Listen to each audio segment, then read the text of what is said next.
Graça e paz, eu sou a pastora Dilcileia e mais uma quinta-feira estamos juntos na presença do Senhor, Igreja Metodista em Vila Paulistana, para a gente falar um pouquinho sobre a novela Gênesis. Muitos arqueólogos têm colocado que talvez o livro do Gênesis estava certo quando diz que José preferia e tinha a opção de quando ele morresse e o povo fosse libertado, que o seu corpo fosse tirado do Egito e levado até a terra do seu pai, né, a terra dos seus antepassados. E aí a gente percebe que essas descobertas podem ter mostrado isso, que José de verdade existiu, que José existiu uma estátua em cima do túmulo dele e hoje, no lugar dessa estátua, não tem mais nada, não tem osso e ossada nenhuma, provavelmente confirmando então que José existiu de fato no Egito e que a tumba hoje está vazia porque todos os ossos e os seus ossos foram levados então para a terra do seu pai. E aí a gente tem que imaginar o Egito, porque nós estamos falando de José que foi levado como escravo e agora ele está chegando, está no Egito. O Egito era como se fosse os Estados Unidos hoje, próspero, moderno, né? Muitos iam ali morar, muitos iam buscar recursos, porque o Nilo, o rio Nilo, trazia muitas dádivas para aquele lugar. Era realmente um lugar abençoado por conta deste rio. Imagina, no meio do deserto, de repente a terra produzir trigo e ter várias produções, né, agrícolas, e é isso daí para eles é uma bênção muito forte. Além de tudo isso, também ser um centro político, tecnológico do mundo antigo, onde todo mundo se encontrava ali, onde todo mundo também ia buscar comida naquele lugar. E aí, então, considerada o grande celeiro do mundo para a época. Então, a gente vê que além de ter a comida, além de ser o centro político e tecnológico, você tinha invenções como a farmácia, a medicina, a escrita, tinham tecnologias para a época que só existia no Egito. Por isso, o Egito era tão cobiçado, era tão querido. Todo mundo queria conhecer e ir para o Egito para poder, então, ter algum nome, fazer vamos dizer assim, uma riqueza, uma fortuna, ou então tentar a vida, tentar a sorte da melhor maneira possível. E aí a gente não pode esquecer, então, que essa história está acontecendo. Ao mesmo tempo que ela vai lembrando, para quem está lendo a palavra e para quem está assistindo a novela, que então os primogênitos, nesta época, tinham todos os direitos, recebiam educação formal, porque eles eram educados a ser líderes, ter o privilégio sobre as pessoas. Eles sabiam ler, eles sabiam escrever, porque eles iam cuidar dos negócios do seu pai, né? E aí então a gente percebe que na história bíblica, José toma o lugar de Rúben, e aí só para lembrar o que a gente está falando, e por causa disso, todo esse privilégio vai para José. E José, então, acostumado a ler, a escrever, a cuidar das coisas do seu pai, ele não conhecia o trabalho pesado. E ele vai ser levado, então, como escravo. Será que ele vai conseguir fazer todo o trabalho manual, todo o trabalho braçal que lhe é proposto? Não. E ele vai sofrer um bocado. Enquanto isso, num acampamento, está existindo uma coisa muito interessante que nos lembra a culpa toma conta de todo mundo no acampamento. Israel, José ou Jacó, né, o pai de José, ele se sente culpado por ter deixado José ir com os irmãos. Ele podia ter falado, não, filho, fica comigo, eu vou continuar te ensinando aqui e você não está pronto para ficar com seus irmãos. A culpa, ela é um sentimento que ela vai acontecer justamente por conta do pecado. Adão e Eva, eles vão se sentir culpados quando eles pecam, quando eles erram. E aí a gente percebe que a história continua seguindo e toda a humanidade que está longe do Senhor, que não obedece ao Senhor, que faz atitudes, comete atitudes e ações estranhas ao que foi lhe ensinado, vai sentir esse sentimento de culpa, né? A culpa, ela muda a vítima. Muita gente tenta se livrar dela de qualquer custo, mas quem tira a culpa é Deus. Só Deus é que pode libertar desse sentimento de culpa. Os irmãos de José também sentem muito a culpa. Deixaram ele para trás, venderam como escravo, mentiram para o pai que ele estava morto. E aí a gente percebe que eles não fizeram nada para salvar. José foi chamando um por um e todos eles ficaram mudos e, de certa forma, não quiseram se manifestar com relação ao ódio que eles sentiam do próprio irmão, né? E o próprio Judá, ele vai ficar muito mais culpado, porque a Diná mesmo diz para ele que ele era um irmão muito amado, muito querido por José. E aí, por conta dessa culpa, Judá se corrói por dentro. Eu não fiz nada para salvar meu irmão, eu não consegui salvar o meu irmão. E a ideia de vendê-lo foi minha, justamente para eles não matarem José. E aí ele vai se sentindo culpado e ele pede para o pai, então, para que ele saia do acampamento. O pai não deixa, o pai não permite, fala, não, você vai continuar e vamos continuar aqui na caminhada, porque a gente vai estar junto passando por esse problema.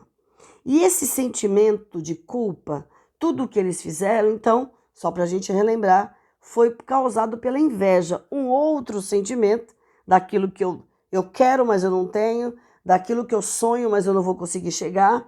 Ele é o favorito e eu não sou o favorito, e por conta disso, a gente vai ver então que vai existir mais e mais culpa pelo tratamento que eles fizeram com José. É interessante a gente perceber que José teve culpa de quê? Ele era amado pelo seu pai. E qual era a culpa dele? Ele tinha sonhos proféticos. E qual a culpa dele?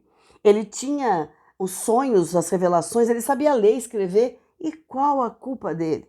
E por causa desta pseudo-culpa que os irmãos colocaram a ele vai fazer o quê? Ele vai ser vendido e vai sofrer amargamente no deserto e depois no Egito.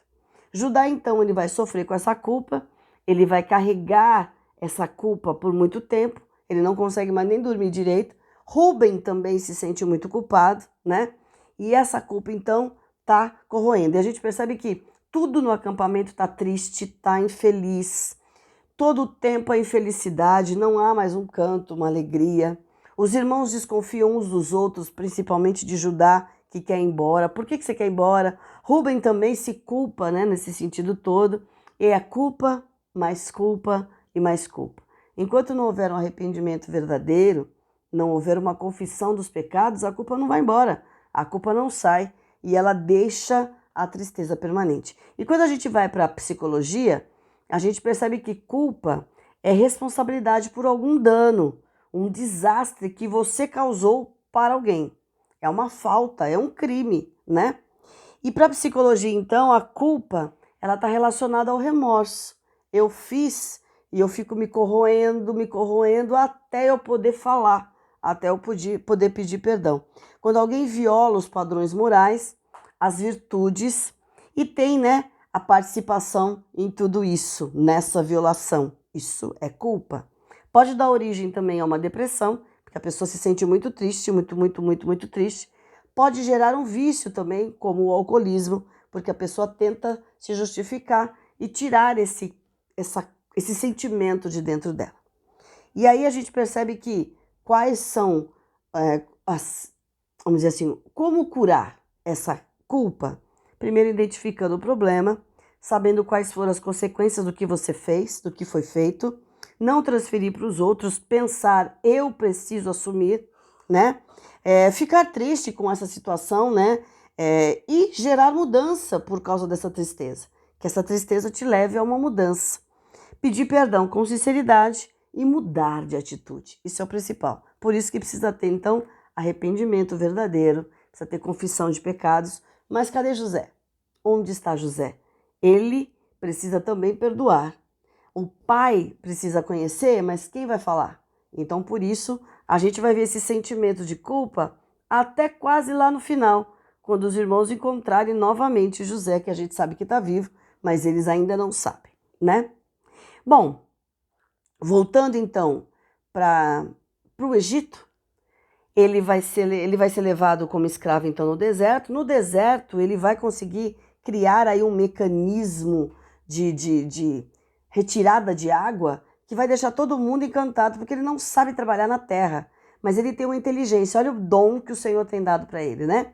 Ele tem uma inteligência, ele consegue fazer e tem outras habilidades que não é só trabalhar no campo, né? E aí a gente percebe que por conta desse mecanismo, de toda essa criação dele, ele vai ser levado então ao Egito, vai ser vendido como escravo e ele vai acabar na casa de Potifar. E a ideia é a mesma. Ele chega lá e o rótulo é o quê? É o escravo que não sabe fazer nada, mas é habilidoso.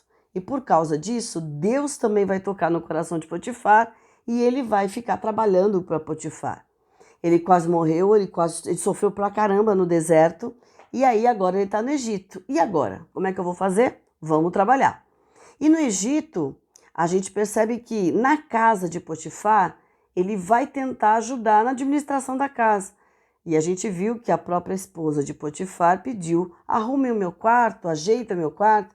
E José vai se sair bem, porque ele tem essa habilidade de liderança e ele tem essa habilidade de administração. Ele vai ser colocado como um homem de confiança, sim, e tudo na mão de José vai ser diferente. E nós vamos ver nos próximos capítulos, certo? No Egito também está acontecendo outro problema. O faraó, que acabou de assumir, né, como faraó, ele vai estar sendo perseguido, está sendo morto, vai ser ameaçado de morte, e a irmã dele, que descobre tudo isso, acaba morrendo, né? E aí vai ficar um momento de luto, a gente vai ver tudo isso acontecendo.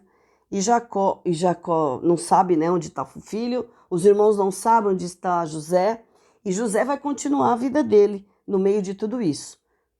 O sentimento de culpa continua, José está numa vida diferente, e agora o que vai acontecer? Como eu vou reagir a tudo isso? E a gente vai ver nos próximos capítulos. A gente não pode esquecer que Diná também está tão amargurada que Naamel, que é um dos moços que veio justamente quando eles saíram da cidade de Siquém, ele fala para ela: eu estou apaixonado por você, deixa eu casar com você. E ela está tão também cheia de tristeza e de culpa que ela não consegue ouvir, ela rejeita o coração e o amor dele, né? Então, olha o sentimento que a gente está vendo. Culpa. Inveja gerou culpa. E mais culpa, e mais culpa. Dá para sarar? Dá. Mas vai demorar um pouco mais. Eles vão ter que ficar um bom tempo aí até encontrarem o seu irmão e até contarem para o pai realmente o que aconteceu. E o Egito caminhando, e tudo caminhando, e a gente vai percebendo então que o Senhor vai continuar protegendo, guardando e dando habilidades para José poder se virar muito bem longe da família e lá no Egito como escravo, né? E que a gente aprenda também, se você tem algum sentimento de culpa, não faça que nem os irmãos de José, não fique esperando. Entre em contato com o seu amigo, com o seu irmão, com o seu querido, peça perdão, reconheça sim, identifique o problema e, por favor, não fica mais triste. Deixa Deus curar, deixa Deus transformar essa culpa toda em momentos de alegria, de renovação, de reconciliação com quem você precisa. Amém? Senhor, muito obrigado por essa oportunidade de ouvir, de aprender, de estar junto com os irmãos, revendo esse momento do Gênesis. Ensina-nos. E, por favor, Deus, se há dentro de nós algum sentimento de culpa, que o Senhor Espírito Santo nos mostre, nos faça reconhecer o erro, nos faça de verdade pedir perdão, ser arrependido, a gente nos confessarmos uns aos outros e de verdade que o Espírito Santo nos dê paz, para que haja reconciliação, amor e perdão para a caminhada de fé. Continua conosco, abençoa a nossa casa, a nossa família, os nossos dias, para que em tudo a gente possa receber a tua bênção e a tua paz. E como José, continua cuidando de nós, continua tratando conosco, continua nos dando habilidades para que de verdade façamos diferença neste mundo, em nome de Jesus. Amém.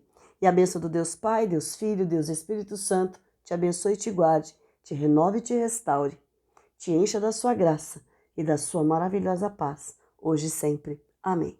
Uma boa semana. Que o Senhor continue te abençoando, que você continue ouvindo a sua voz e recebendo habilidades do Senhor para que Ele use da maneira que Ele achar melhor. em nome de Jesus. Uma boa semana e a gente se vê semana que vem então. Tchau, até mais.